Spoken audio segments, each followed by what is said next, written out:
स्वागत है आपका दोस्तों बिहार न्यूज में। मैं हूं फिरदौस गनी और आप देख रहे हैं केडीबी लाइव। दोस्तों आज हो चुका है 7 जुलाई 2026। तो आज की पूरे बिहार की टॉप न्यूज लेकर आए हैं आपके लिए। वीडियो शुरू करने से पहले आपसे एक रिक्वेस्ट है कि अगर आप पहली बार इस चैनल पर आए हैं तो चैनल को सब्सक्राइब करके बेल आइकन को प्रेस कर दीजिए और साथ ही साथ वीडियो को लाइक कर दीजिए, अपने दोस्तों के साथ शेयर भी कीजिए। तो चले चलते हैं आज की खबरों की ओर। दोस्तों आज बिहार न्यूज की शुरुआत सबसे पहले करेंगे कि बांकीपुर उपचुनाव में मचा हलचल, महागठबंधन में बड़ी टेंशन, आरजेडी और कांग्रेस दोनों उतारेंगी बांकीपुर उपचुनाव में प्रत्याशी। दरअसल बात है कि बिहार के बांकीपुर विधानसभा सीट पर होने वाले उपचुनाव से पहले महागठबंधन के भीतर सियासी खींचतान तेज हो गई है। आरजेडी और कांग्रेस दोनों ने अपनी सीट पर अपनी दावेदारी ठोक दी है। इस सीट पर आरजेडी का कहना है कि बांकीपुर सीट पर उसका उम्मीदवार चुनाव लड़ेगा, वहीं पर कांग्रेस भी इस शहरी सीट पर अपना दावा छोड़ने के मूड में नजर नहीं आ रही है। ऐसे में सवाल उठ रहा है कि क्या दोनों सहयोगी दल अलग अलग उम्मीदवार उतार सकते हैं, ये सवाल है। बांकीपुर सीट पर मुकाबला पहले ही दिलचस्प हो चुका है, क्योंकि जनसुराज की ओर से प्रशांत किशोर के मैदान में उतरने की चर्चा ने राजनीतिक समीकरण बदल दिए हैं। इसी बीच आरजेडी और कांग्रेस के बीच सीट को लेकर के सहमति नहीं बनने से महागठबंधन की टेंशन बढ़ती दिखाई दे रही है। दोनों दलों के नेताओं की ओर से अपने अपने दावे किए जा रहे हैं, जिससे उपचुनाव से पहले विपक्ष एकजुटता पर सवाल खड़े हो गए हैं। बिहार में समय पर होंगे पंचायत चुनाव, मंत्री दीपक प्रकाश ने किया बड़ा ऐलान, कहा आरक्षण रोस्टर लागू रहेगा। दरअसल बात है कि बिहार में पंचायत चुनाव को लेकर के बड़ी खबर सामने आ रही है। पंचायती राज मंत्री दीपक प्रकाश ने साफ कर दिया है कि बिहार में पंचायत चुनाव समय पर कराए जाएंगे, या समय पर होंगे। उन्होंने चुनाव में देरी की अटकलों को खारिज करते हुए कहा कि सरकार और विभाग तय समय के अनुसार चुनाव प्रक्रिया को आगे बढ़ाने की तैयारी में है। मंत्री दीपक प्रकाश ने बताया है कि इस बार पंचायत चुनाव में आरक्षण का नया रोस्टर लागू किया जाएगा। ये रोस्टर 2011 की जनगणना के आधार पर तैयार होगा। इसके तहत अलग अलग पंचायत पदों पर आरक्षण की व्यवस्था तय की जाएगी, जिससे चुनावी समीकरण में भी बदलाव देखने को मिल सकता है। वहीं पर सरकार के इस ऐलान के बाद मुखिया, सरपंच, पंचायत समिति सदस्य और फिर जिला परिषद समेत अन्य पदों पर चुनाव लड़ने की तैयारी कर रहे दावेदारों की हलचल तेज हो सकती है। अब सबकी नजर नए आरक्षण रोस्टर पर टिकी है, क्योंकि इसके लागू होने के बाद कई सीटों की आरक्षण स्थिति बदल सकती है। बिहार में करें नारियल की खेती, 75% पैसा देगी सरकार, जाने कितने पौधे ले सकता है एक किसान। दरअसल बात है कि बिहार के किसानों के लिए बड़ी खुशखबरी सामने आई है। बिहार सरकार ने साल 2026-27 के लिए नारियल पौधा वितरण योजना शुरू की है, जिसके तहत किसानों को उन्नत किस्म के नारियल के पौधे 75% अनुदान पर दिए जाएंगे। योजना का मकसद किसानों की आय बढ़ाना और फिर राज्य में बागवानी फसलों को बढ़ावा देना है। एक पौधे की कुल लागत 85 रुपये तय की गई है, जिसमें सरकार 63 रुपये का अनुदान देगी और फिर किसान को सिर्फ 21 रुपये देने होंगे। इस योजना के तहत एक किसान न्यूनतम 5 और फिर अधिकतम 712 नारियल के पौधे ले सकता है। विभाग के अनुसार 1 हेक्टेयर जमीन में करीब 178 पौधे लगाए जा सकते हैं। किसान अपने खेत, बाड़ी, किचन गार्ड या फिर घर के आसपास खाली जमीन में भी नारियल के पौधे लगा सकते हैं। योजना का लाभ पहले आओ पहले पाओ के आधार पर दिया जाएगा। योजना का लाभ लेने के लिए किसानों को बिहार कृषि ऐप के माध्यम से ऑनलाइन आवेदन करना होगा। आवेदक का बिहार का निवासी होना, किसान पंजीकरण यानी कि डीबीटी आईडी होना और पौधारोपण के लिए उपयुक्त जमीन होना जरूरी है। आवेदन के दौरान आधार कार्ड, किसान रजिस्ट्रेशन संख्या, जमीन की अद्यतन रसीद, बैंक पासबुक की कॉपी और फिर पासपोर्ट साइज फोटो जैसे दस्तावेज मांगे जा सकते हैं। 11 माह के बकाया मानदेय को लेकर के आशा कार्यकर्ताओं की अनिश्चितकालीन हड़ताल जारी। दरअसल बात है कि बिहार के खगड़िया जिला के मानसी प्रखंड में आशा कार्यकर्ताओं और आशा फैसिलिटेटरों की अनिश्चितकालीन हड़ताल जारी है। प्रदर्शनकारी 11 महीने से बकाया मानदेय और फिर प्रोत्साहन राशि के भुगतान की मांग कर रहे हैं। आशा कार्यकर्ताओं का कहना है कि लंबे समय से भुगतान नहीं मिलने के कारण उन्हें आर्थिक परेशानियों का सामना करना पड़ रहा है। हड़ताल के दौरान आशा कार्यकर्ताओं ने कार्य बहिष्कार करते हुए अपनी मांगों को लेकर के विरोध जताया है। उनका कहना है कि जब तक बकाया मानदेय और फिर प्रोत्साहन राशि का भुगतान नहीं किया जाता तब तक आंदोलन जारी रहेगा। कार्यकर्ताओं ने संबंधित विभाग और फिर सरकार से जल्द बकाया राशि जारी करने की मांग की है। आशा कार्यकर्ताओं के कार्य बहिष्कार का असर स्वास्थ्य सेवाओं पर भी पड़ने की बात सामने आ रही है। खास करके ग्रामीण इलाकों में टीकाकरण, गर्भवती महिलाओं से जुड़ी सेवाओं और फिर अन्य स्वास्थ्य कार्यक्रमों के प्रभावित होने की आशंका है। फिलहाल आशा कार्यकर्ता अपनी मांगों पर अड़ी हुई है और हड़ताल जारी रहे। बिहार के इन इलाकों में 2027 तक नहीं खरीद पाएंगे जमीन, सरकार ने जारी किया आदेश। दरअसल बात है कि बिहार में जमीन खरीदने की योजना बना रहे लोगों के लिए बड़ी खबर सामने आई है। बिहार सरकार ने सीतामढ़ी जिला में प्रस्तावित सीतापुरम ग्रीनफील्ड सैटेलाइट टाउनशिप के लिए चिन्हित इलाके में जमीन की खरीद बिक्री पर रोक लगा दी है। राज्य सरकार के आदेश के मुताबिक संबंधित क्षेत्र में 30 जून 2027 तक जमीन की खरीद बिक्री का हस्तांतरण या भूमि विकास और फिर भवन निर्माण नहीं किया जा सकेगा। यह रोक सीतामढ़ी के डुमरा, रीगा और फिर बथनाहा अंचल के चिन्हित इलाकों में लागू की गई है। जब सरकार यहां पर आधुनिक सुविधाओं से लैस नई सैटेलाइट टाउनशिप विकसित करने की तैयारी कर रही है। इसी परियोजना को ध्यान में रखते हुए जमीन से जुड़े लेन देन और फिर निर्माण गतिविधियों पर अस्थायी रोक लगाने का फैसला किया गया है। जब सरकार के इस आदेश के बाद प्रभावित इलाकों में जमीन खरीदने या फिर बेचने की तैयारी कर रहे लोगों को बड़ा झटका लगा है। अब 30 जून 2027 तक चिन्हित क्षेत्र में संपत्ति के लेन देन और नए निर्माण से जुड़े काम प्रभावित रहेंगे। ऐसे में जमीन खरीदने से पहले लोगों को संबंधित मौजा और फिर सरकारी आदेश की जानकारी जरूर जांच कर लेने की सलाह दी जा रही है। कातिल बीवी बेनकाब, आशिक संग रोमांस में पति रोड़ा बना तो फिर हटा दिया रास्ते से। 36 घंटे में मर्डर मिस्ट्री का पर्दाफाश। दरअसल बात है कि बिहार के किशनगंज जिला से पति पत्नी के रिश्ते को शर्मसार करने वाला एक सनसनीखेज मामला सामने आया है, जहां पर पुलिस के मुताबिक पत्नी ने अपने कथित प्रेमी के साथ मिलकर के पति को रास्ते से हटाने की साजिश रची। बताया जा रहा है कि महिला के प्रेम संबंध में पति बाधा बन रहा था और इसी वजह से उनकी जान लेने की योजना बनाई गई। वारदात के बाद मामले को दूसरी दिशा देने की कोशिश भी की गई, लेकिन पुलिस की जांच में कई अहम सुराग भी सामने आ गए। जब पुलिस ने घटनास्थल से मिले सबूतों, मोबाइल कॉल डिटेल और फिर संदिग्धों की गतिविधियों के आधार पर जांच आगे बढ़ाई गई। पूछताछ के दौरान शक की सुई पत्नी और फिर उसके कथित प्रेमी की ओर घूम गई। पुलिस का दावा है कि दोनों ने मिलकर की पूरी साजिश रची और पति को रास्ते से हटाया। जांच में सामने आए तथ्यों के बाद पुलिस ने आरोपियों को हिरासत में लेकर के कड़ाई से पूछताछ की है। महज 36 घंटे के भीतर पुलिस ने इस घटना की मिस्ट्री से पर्दा उठाने का दावा किया है। जब मामले में पत्नी और फिर उसके कथित प्रेमी की भूमिका सामने आने के बाद दोनों के खिलाफ कानूनी कार्रवाई शुरू कर दी गई है। फिलहाल पुलिस पूरे मामले की आगे की जांच कर रही है और फिर ये पता लगाने की कोशिश कर रही है कि वारदात में किसी अन्य व्यक्ति की भी भूमिका थी या फिर नहीं। बिहार के 1.5 लाख छात्रों को मिलेगा 50,000 का तोहफा, जाने कब आएगा पैसा। दरअसल बात है कि बिहार की करीब 1.5 लाख छात्रों के लिए बड़ी खुशखबरी सामने आई है। मुख्यमंत्री कन्या उत्थान योजना के तहत स्नातक पास छात्रों को 50,000 रुपए की प्रोत्साहन राशि देने की तैयारी तेज हो गई है।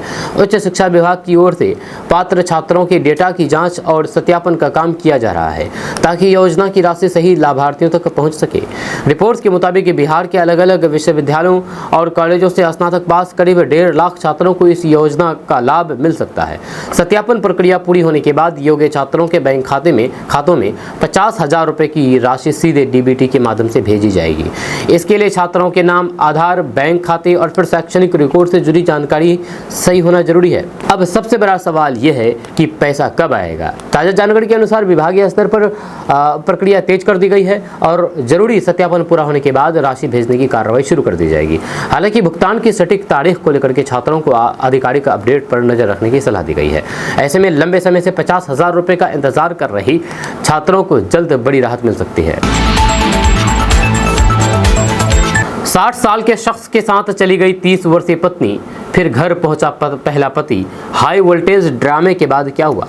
दरअसल बात है कि बिहार में एक अजीबोगरीब प्रेम प्रसंग का मामला सामने आया है, जहां पर 30 वर्षीय महिला 60 साल के एक शख्स के साथ चली गई है। जी हां, मामला तब और उलझ गया जब महिला का पहला पति भी वहां पर पहुंच गया। इसके बाद मौके पर जम करके हाई वोल्टेज ड्रामा हुआ और तीनों के बीच रिश्ते को लेकर के विवाद खड़ा हो गया। बताया जा रहा है कि महिला पहले से शादीशुदा थी, लेकिन बाद में वे 60 वर्षीय शख्स के साथ रहने लगी।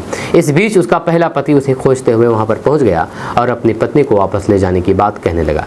जब दोनों पक्षों के आमने सामने आने के बाद काफी देर तक हंगामा चलता रहा और आसपास के लोगों की भीड़ जमा हो गई। जब मामला बढ़ने के बाद स्थानीय स्तर पर लोगों ने हस्तक्षेप किया और महिला से उसकी इच्छा पूरी की गई। इसके बाद महिला ने किसके साथ रहना है इसे लेकर के अपना फैसला सुनाया, जिसे पूरे मामले में नया मोड़ आ गया है। इस अनोखे प्रेम प्रसंग और फिर हाई वोल्टेज ड्रामे की चर्चा अब पूरे इलाके में हो रही है। बिहार में टोल नीति, सरकार ने जारी किया पत्र। छोटी सी लेकर के बड़ी गाड़ियों पर टैक्स का दर घोषित, बाइक चलाने पर भी। दरअसल बात है कि बिहार में सरकारी सड़कों और फिर पुलों पर टोल टैक्स को लेकर के नई नीति सामने आई है। राज्य सरकार के पथ निर्माण विभाग ने इस संबंध में पत्र जारी करके अलग अलग श्रेणी के वाहनों के लिए टोल दर तय की है। नई व्यवस्था के तहत कार, जीप, वैन, हल्के व्यावसायिक वाहन, बस और फिर ट्रक समेत बड़ी गाड़ियों से तय दर के अनुसार शुल्क वसूला जाएगा। सरकार का कहना है कि इससे सड़कों और फिर पुलों के रखरखाव के लिए संसाधन जुटाने में मदद मिलेगी। नई टोल नीति में वाहन की श्रेणी के साथ सड़क या फिर पुल की लंबाई के आधार पर भी शुल्क तय करने की व्यवस्था की गई है। छोटी गाड़ियों से कम और फिर भारी व्यावसायिक वाहनों से ज़्यादा टोल लिया जाएगा। खास बात यह है कि दोपहिया वाहनों को लेकर भी नीति में प्रावधान किया गया है, जिससे बाइक चलाने वालों के बीच ये सवाल उठ रहा है कि आखिर उन्हें किन सड़कों या फिर पुलों पर और फिर कितनी दर से भुगतान करना पड़ सकता है। सरकार की इस नई व्यवस्था का असर बिहार की प्रमुख सड़कों और फिर बड़े पुलों से गुजरने वाले वाहन चालकों पर पड़ सकता है। हालांकि हर सड़क और फिर हर पुल पर एक समान टोल नहीं होगा, बल्कि तय नियमों और फिर श्रेणी के आधार पर शुल्क लागू किया जाएगा। ऐसे में वाहन चलाने वालों को संबंधित टोल मार्ग की अधिसूचना और फिर निर्धारित दर देखनी होगी। बांकीपुर उपचुनाव को लेकर के आरजेडी उम्मीदवार रेखा गुप्ता का बड़ा बयान। प्रशांत किशोर की पार्टी को लेकर के कह दी बड़ी बात। आरजेडी ने एक बार फिर से रेखा गुप्ता पर भरोसा जताते हुए उन्हें उम्मीदवार बनाया है। टिकट मिलने के बाद रेखा गुप्ता ने पार्टी नेतृत्व का आभार जताया और फिर दावा किया है कि इस बार भी बांकीपुर की जनता उन्हें अपना समर्थन देगी। उन्होंने कहा है कि वे जनता के मुद्दों को लेकर के चुनावी मैदान में उतरेगी। वहीं पर प्रशांत किशोर और फिर उनकी पार्टी जनसुराज को लेकर के रेखा गुप्ता ने बड़ा बयान दिया है। उन्होंने कहा है कि प्रशांत किशोर और की पार्टी तो पिछले विधानसभा चुनाव में खत्म हो गई और जनता ने उन्हें नकार दिया। रेखा गुप्ता ने दावा कर दिया है कि बांकीपुर में उनका मुकाबला सीधे ही एनडीए से है और जनसुराज पार्टी को वे बड़ी चुनौती के रूप में नहीं देखती हैं। बांकीपुर उपचुनाव में प्रशांत किशोर की इंटडी और फिर आरजेडी की ओर से रेखा गुप्ता को मैदान में उतारे जाने के बाद मुकाबला बेहद दिलचस्प हो गया है। दूसरी ओर कांग्रेस की दावेदारी को लेकर भी महागठबंधन के भीतर सियासी हलचल बनी हुई है। राहुल गांधी के बिहार दौरे से पहले सियासी बवाल, बीजेपी ने कह दी बड़ी बात। दरअसल बात यही कि कांग्रेस नेता राहुल गांधी के बिहार दौरे से पहले राज्य की राजनीति गर्मा गई है। उनके प्रस्तावित कार्यक्रम को लेकर के बीजेपी ने तीखी प्रतिक्रिया दी है। पार्टी नेताओं ने कहा कि राहुल गांधी को बिहार आने का पूरा अधिकार है, लेकिन उन्हें राज्य की जनता के सामने ये भी बताना चाहिए कि कांग्रेस ने बिहार के लिए क्या किया और अब किस मुद्दे को लेकर के वे यहाँ से आ रहे हैं। राहुल गांधी के दौरे को लेकर कांग्रेस और बीजेपी के बीच बयानबाजी तेज हो गई है। जब बीजेपी की ओर से कहा गया है कि लोकतंत्र में किसी भी नेता को कहीं भी जाने का और फिर अपनी बात रखने का अधिकार है, लेकिन बिहार की जनता अब केवल भाषणों से प्रभावित होने वाली नहीं है। जब पार्टी ने राहुल गांधी और फिर कांग्रेस पर निशाना साधते हुए पुराने राजनीतिक मुद्दों को उठाया और फिर कहा कि बिहार आने से पहले उन्हें जनता के सवालों का जवाब देना चाहिए। वहीं पर कांग्रेस की ओर से राहुल गांधी के दौरे को महत्वपूर्ण बताया जा रहा है और फिर पार्टी कार्यकर्ताओं में भी इसे लेकर के उत्साह। राहुल गांधी के बिहार दौरे को आगामी राजनीतिक रणनीति से जोड़ करके भी देखा जा रहा है। माना जा रहा है कि इस दौरान वे पार्टी नेताओं और फिर कार्यकर्ताओं से मुलाकात करने के साथ कई अहम मुद्दों पर अपनी बात रख सकते हैं। ऐसे में दौरे से पहले ही बीजेपी और फिर कांग्रेस के बीच शुरू हुई जुबानी जंग ने बिहार का सियासी तापमान बढ़ा दिया है और अब सबकी नज़र राहुल गांधी के कार्यक्रम और फिर उनके बयान पर टिकी हुई है। हेलीकॉप्टर राइड के नाम पर पटना में फर्जीवाड़ा, बिहार पर्यटन विभाग ने जारी किया चेतावनी, 15 जुलाई से ही होगी असली बुकिंग। जी हाँ, आपको बता दें कि बिहार में हेलीकॉप्टर से पटना और प्रमुख पर्यटन स्थलों की सैर कराने के नाम पर फर्जी बुकिंग का मामला सामने आया है। इसके बाद बिहार पर्यटन विभाग ने लोगों के लिए चेतावनी जारी कर दी है। विभाग ने साफ कर दिया है कि हेलीकॉप्टर राइड की बुकिंग के नाम पर चल रहे किसी भी फर्जी लिंक, वेबसाइट या फिर संदिग्ध भुगतान के झांसे में न आए और पैसे भेजने से पहले आधिकारिक जानकारी जरूर जांच लें। पर्यटन विभाग के मुताबिक हेलीकॉप्टर सेवा की वास्तविक बुकिंग 15 जुलाई 2026 से ही शुरू होगी। या इससे पहले अगर कोई व्यक्ति या फिर संस्था टिकट बुकिंग, एडवांस पेमेंट या फिर सीट रिजर्व कराने का दावा करती है तो फिर लोगों को सावधान रहने की जरूरत है। विभाग ने स्पष्ट कर दिया है कि आधिकारिक बुकिंग प्रक्रिया शुरू होने के बाद ही तय माध्यम से टिकट का उपलब्ध होंगे। इस चेतावनी के बाद बिहार में हेलीकॉप्टर राइड का इंतजार कर रहे पर्यटकों से खास सतर्कता बरतने की अपील की गई है। जब लोगों को सलाह दी गई है कि सोशल मीडिया या फिर अनजान लिंक के जरिए भुगतान न करें और 15 जुलाई से शुरू होने वाली आधिकारिक बुकिंग का इंतजार करें। फर्जीवाड़े से बचने के लिए केवल पर्यटन विभाग को ही प्रमाणित सूचना पर भरोसा करना सबसे सुरक्षित होगा। कच्ची दरगाह बिदुपुर 6 लेन ब्रिज तैयार, पटना से उत्तर बिहार जाना होगा आसान। दरअसल बात है कि बिहार के लोगों के लिए बड़ी खुशखबरी है। पटना की कच्ची दरगाह से वैशाली के बिदुपुर तक बन रहा 6 लेन पुल अब अंतिम चरण में पहुंच गया है। और जुलाई के अंत तक इसके तैयार होने की उम्मीद है। करीब 19.5 किलोमीटर लंबी पूरी परियोजना के शुरू होने से पटना और फिर उत्तर बिहार के बीच सफर काफी आसान हो जाएगा। इस पुल के शुरू होने के बाद पटना से वैशाली, समस्तीपुर, दरभंगा और फिर उत्तर बिहार के कई इलाकों की ओर आने जाने वाले लोगों को बड़ी राहत मिलेगी। ये मार्ग उत्तर और फिर दक्षिण बिहार के बीच एक महत्वपूर्ण वैकल्पिक संपर्क बनेगा और फिर महात्मा गांधी सेतु पर वाहनों का दबाव कम करने में भी मदद करेगा। बिहार में स्टेट हाईवे पर भी लगेगा टोल टैक्स। किस गाड़ी के लिए कितना देना होगा, किन वाहनों को छूट?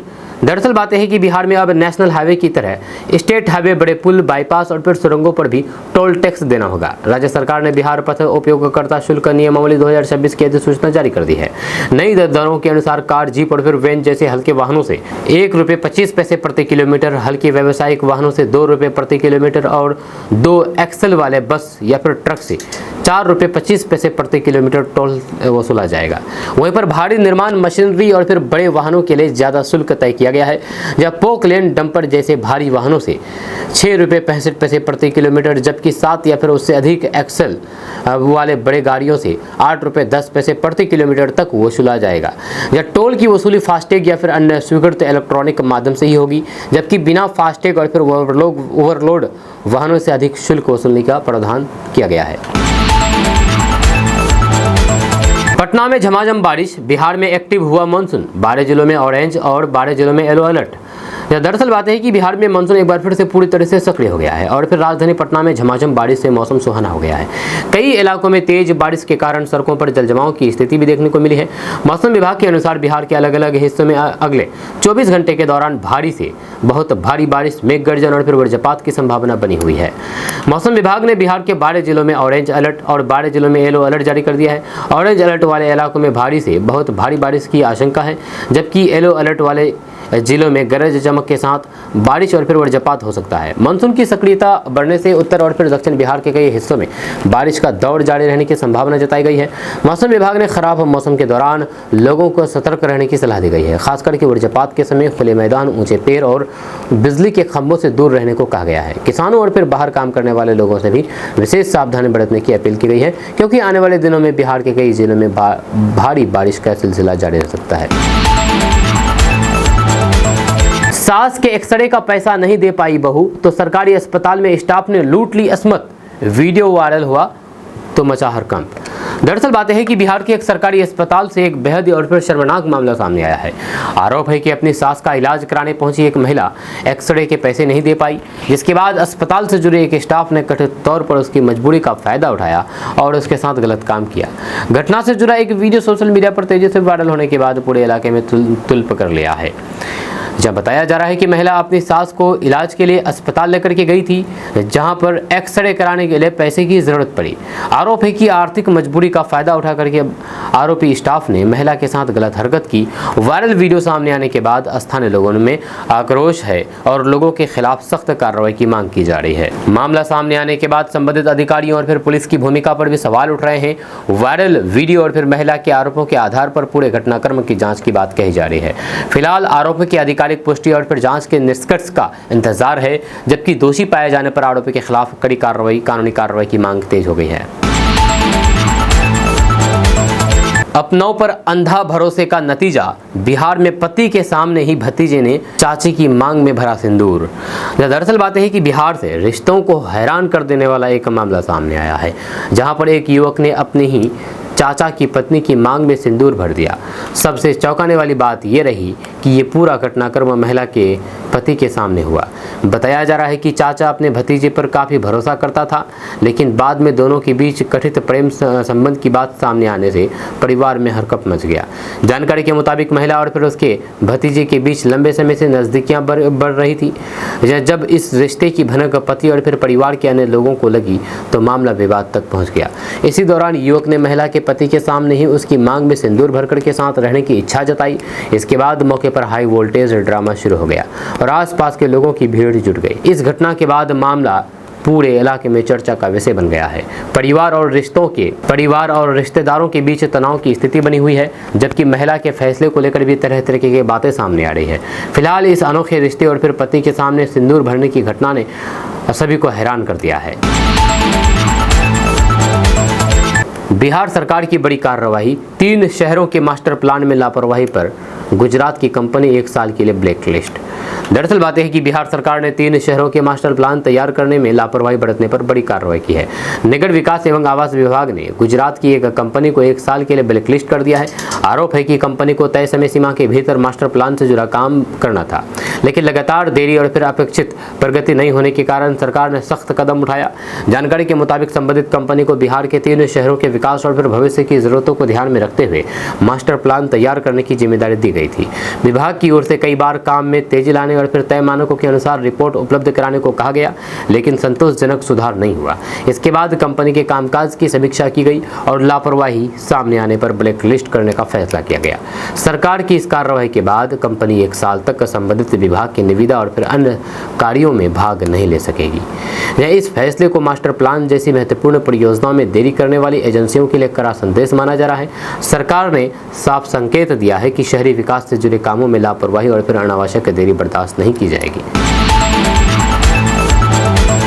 सैटेलाइट टाउनशिप के लिए जमीन बेचने की बड़ी होड़, 207 भूस्वामियों ने किया आवेदन, सरकार दे रही है बड़ा फायदा।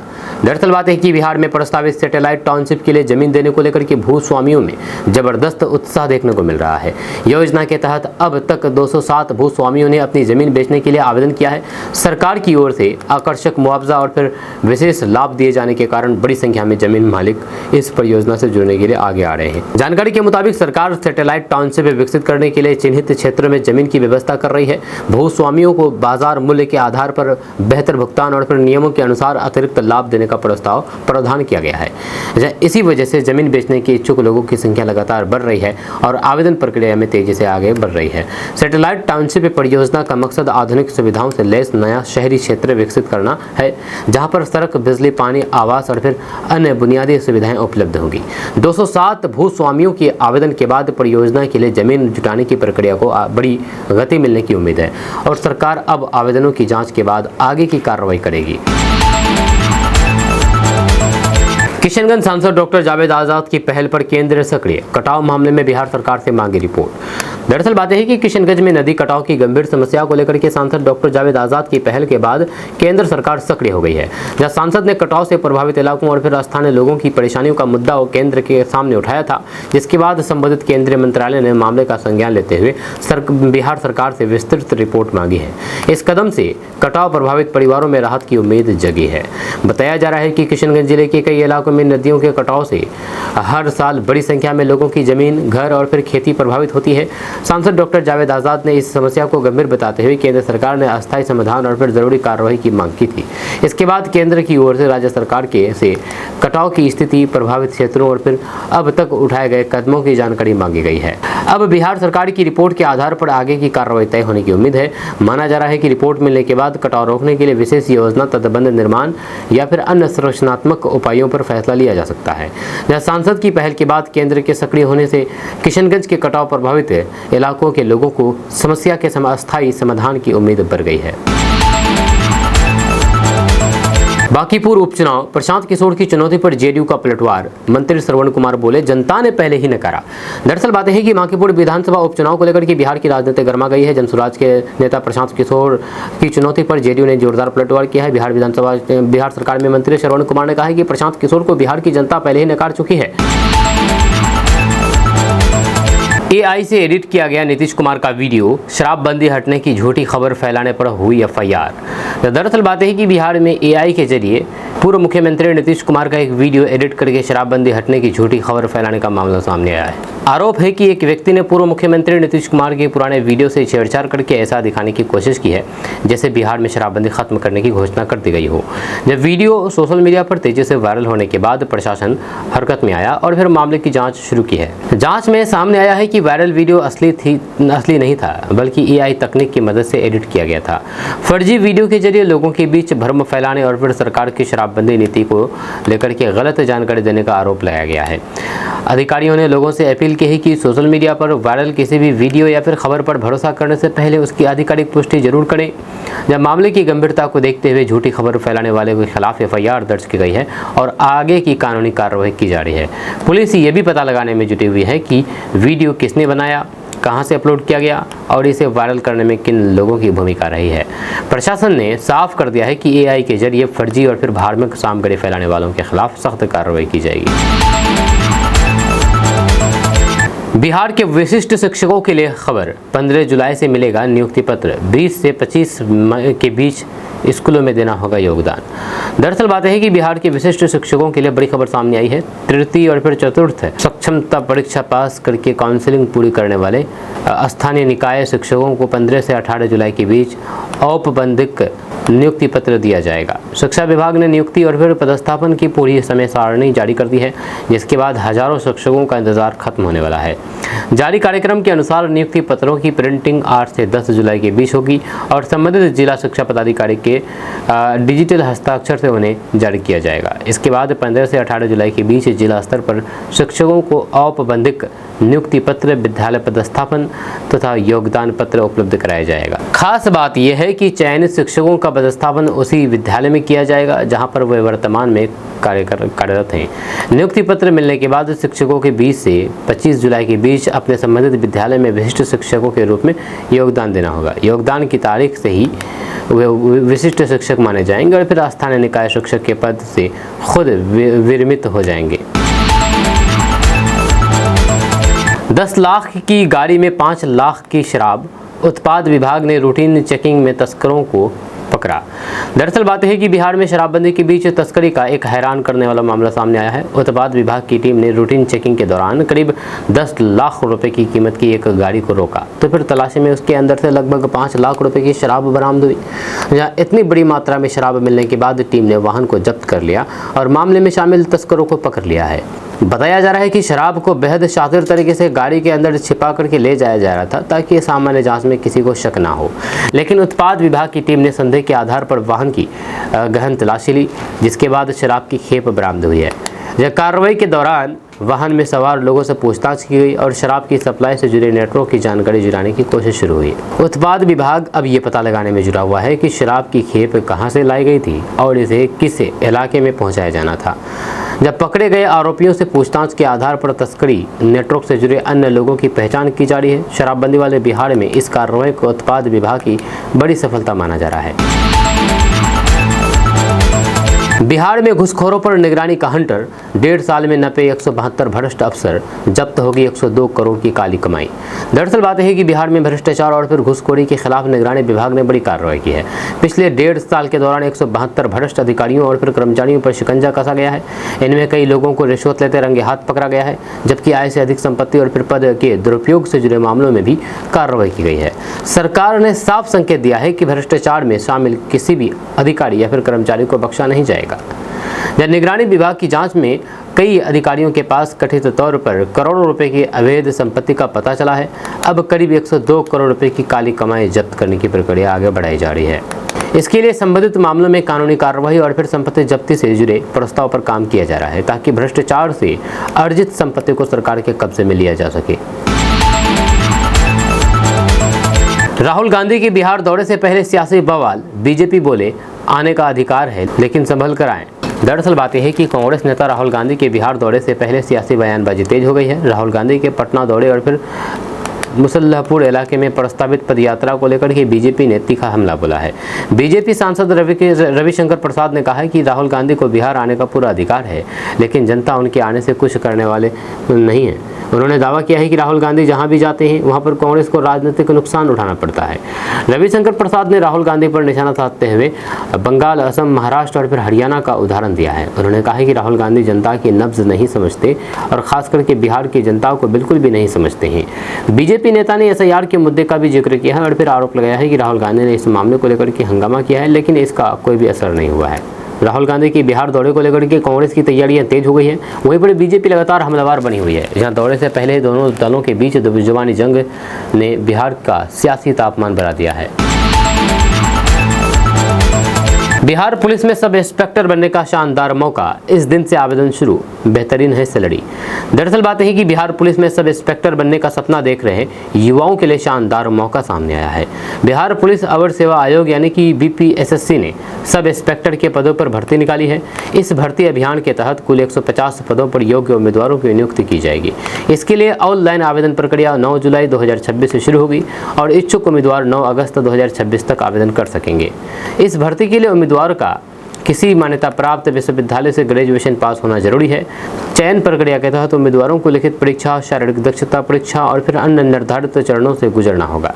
आवेदन करने से पहले उम्मीदवारों को आयु सीमा, शैक्षणिक योग्यता और फिर अन्य जरूरी शर्तों की जानकारी आधिकारिक नोटिफिकेशन में ध्यान से जांचने की सलाह दी गई है। सबसे खास बात यह है कि चयनित उम्मीदवारों को बेहतरीन सैलरी मिलेगी। सब इंस्पेक्टर पद के लिए पे लेवल 6 के तहत वेतन दिया जाएगा और इसके साथ नियमानुसार अन्य सरकारी भत्तों का भी लाभ मिलेगा।